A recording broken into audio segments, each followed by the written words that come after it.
रामराम मंडळी, नेक्स्ट जनरेशनवर मी अमोलकडे तुमचं स्वागत करतो। 5 ml आपलं स्टिकर टाकून घेतले आणि आजचा विषय आपला वालाची फवारणी। वाल हा पीक दिसतं तेवढं सोपं नाहीये। शेतकऱ्यांना वाटतं की वाल लावला म्हणजे बरेचसे पैसे होतील।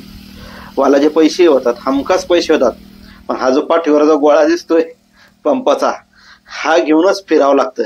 नाहीतर हे जे समोर जे फुलं आहेत हे टिकत नाही, याच्यातून शेंग बनत नाही आणि वालाला शेंगा आल्या नाही तर आपले पैसे होणार नाही। तर त्यासाठी काय करावं लागतं, जसा तो पंप आहे ती काही PMT गन आहे की कमी पाणी लागतं आणि फाईन फवारा असतो, ते उचलून या फुलांवर फवारणी करावी लागते, तरच याच्यातून जी हिरवी शेंग दिसते छोटीशी ती बाहेर येते।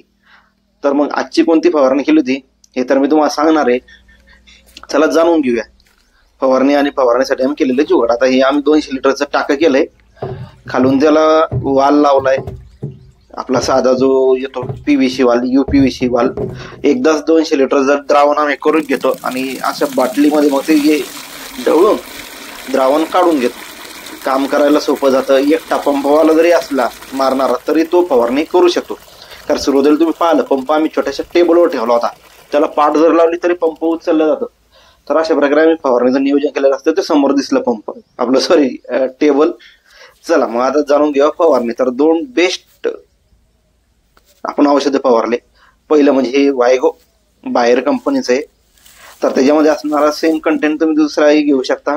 आणि हे सिंजेंटाचं मिराविश डिओ बुरशीनाशक, आणि फक्त हे दोनच काम करतात असं नाहीये, याच्यामध्ये आलटून पालटून तुम्हाला फवारणी घ्यावं लागत असतात।